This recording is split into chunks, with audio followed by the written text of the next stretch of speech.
Malam itu, jam dinding di ruang keluarga menunjukkan pukul 12 tengah malam.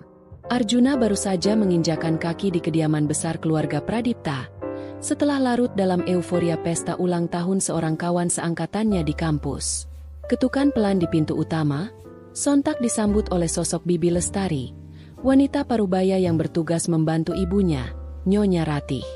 Meski baru 3 bulan mengabdikan diri di sana, kehangatan dan keramahannya telah mengikis sekat formal antara ia dan penghuni rumah. Arjuna merasa betah, sebab kini ada seseorang yang bisa diajaknya bercengkrama setelah sekian lama larut dalam kesendirian. Bibi Lestari, dengan usianya yang menginjak angka 33, memang tak memiliki paras secantik model majalah. Namun, ada semacam pesona tersendiri yang terpancar dari sorot matanya saat dipandangi lebih dalam.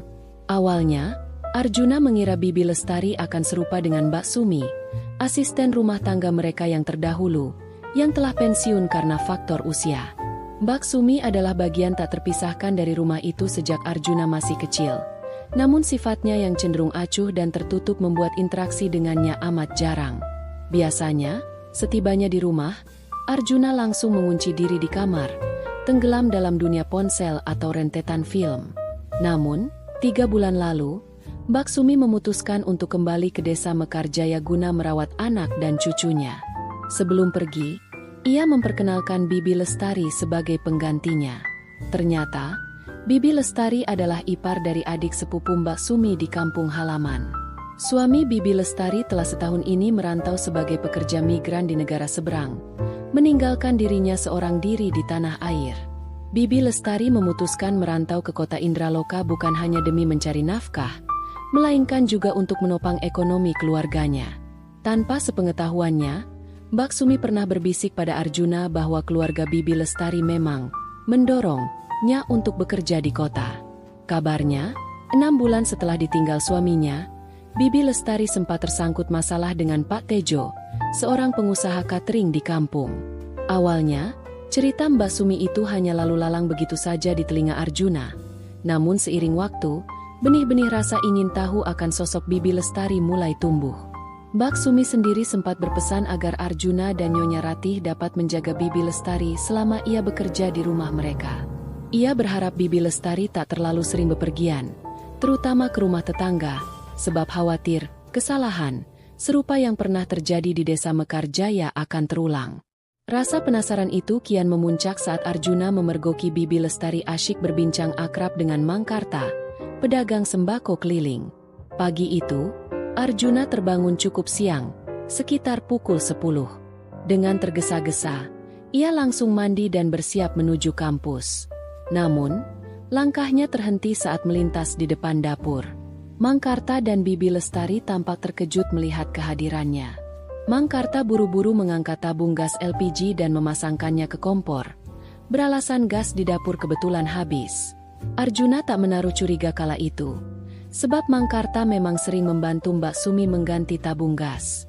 Namun, kepercayaannya runtuh seketika saat ia mengetahui kebenaran yang sesungguhnya terjadi di dapur. Sore hari, sepulang kuliah, rasa iseng mendorongnya untuk memeriksa rekaman kamera pengawas di dapur. Apa yang dilihatnya sungguh mencengangkan.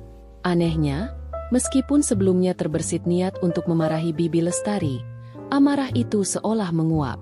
Sebaliknya, rasa penasarannya pada wanita yang baru 3 bulan di rumahnya itu justru semakin membuncah.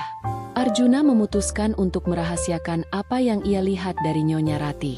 Ia tahu betul, ibunya pasti tak segan memecat Bibi Lestari jika mengetahui kejadian itu. Malam itu, kebetulan Bibi Lestari yang membukakan pintu untuknya. Ia pun mengajak Bibi Lestari mengobrol.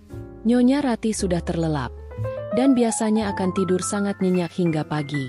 Arjuna merasa inilah kesempatan emas untuk berbicara dengan Bibi Lestari. "Bibi Lestari, ada yang ingin saya tanyakan," ucap Arjuna, memecah keheningan. "Ada apa, Den Arjuna? Kok kelihatannya serius sekali?" Jawab Bibi Lestari. Raut wajahnya menunjukkan sedikit kebingungan. "Ada yang penting, Bei. Tapi kalau Bibi sudah mengantuk, kita bisa bicarakan besok," balas Arjuna. "Tidak kok, Den. Justru Bibi tak bisa tidur. Bicara sekarang saja kalau memang penting, pinta Bibi Lestari. Matanya menatap Arjuna penuh rasa ingin tahu. Mengapa Bibi tak bisa tidur? Apa Bibi kepikiran suami yang di luar negeri? Atau malah Mangkarta? Tanya Arjuna, melontarkan nama itu dengan sengaja. Begitu nama Mangkarta disebut, wajah Bibi Lestari sontak berubah. Ia tampak salah tingkah dan enggan menatap Arjuna. Ah, Den Arjuna, bisa-bisa saja. Mana mungkin Bibi memikirkan Mangkarta. Sudah Bibi buatkan kopi dulu ya. Setelah itu baru kita mengobrol. Dalih Bibi Lestari, mencoba mengalihkan pembicaraan. Bibi Lestari segera beranjak ke dapur. Sekilas, Arjuna menangkap rona merah di pipi Bibi Lestari saat ia menyebut nama Mangkarta. Malam itu, Bibi Lestari sudah mengganti gamis dan kerudungnya dengan gaun tidur. Penampilannya malam itu membuatnya tampak lebih mempesona dari biasanya. Selama ini, Arjuna hanya melihat Bibi Lestari dalam balutan gamis longgar dan kerudung panjang yang menyembunyikan lekuk tubuh dan pesona wajahnya. Namun kali ini, gaun tidur pendek di atas lututnya benar-benar menarik perhatian.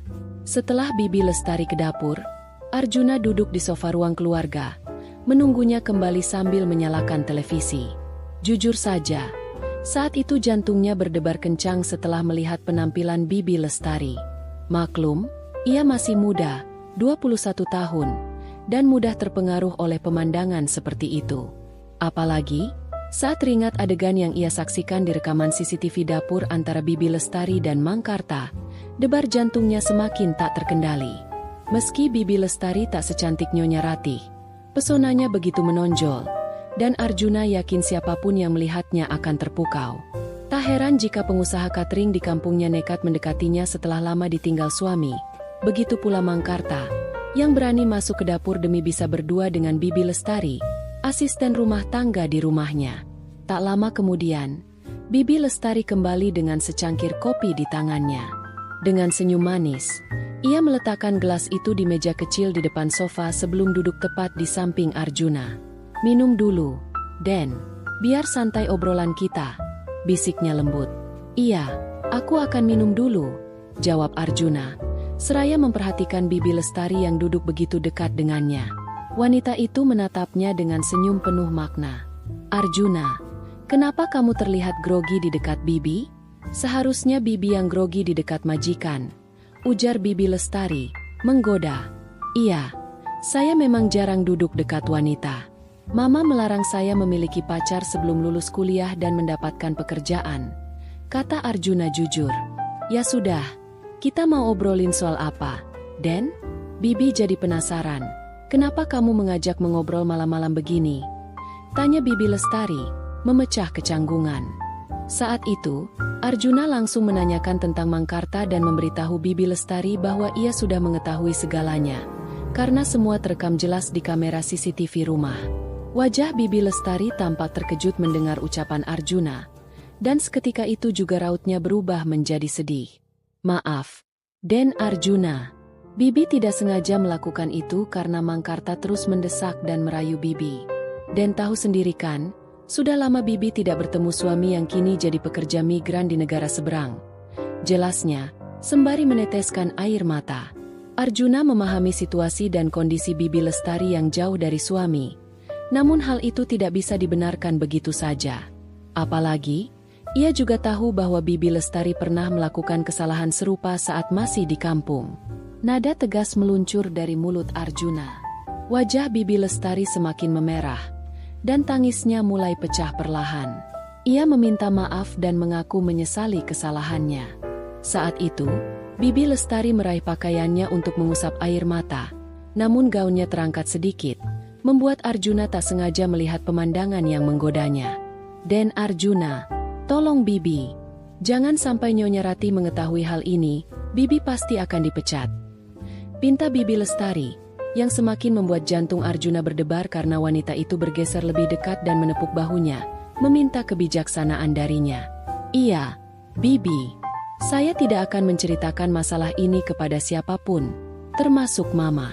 Tapi Bibi harus janji kepada saya," kata Arjuna, memanfaatkan situasi. "Janji apa?"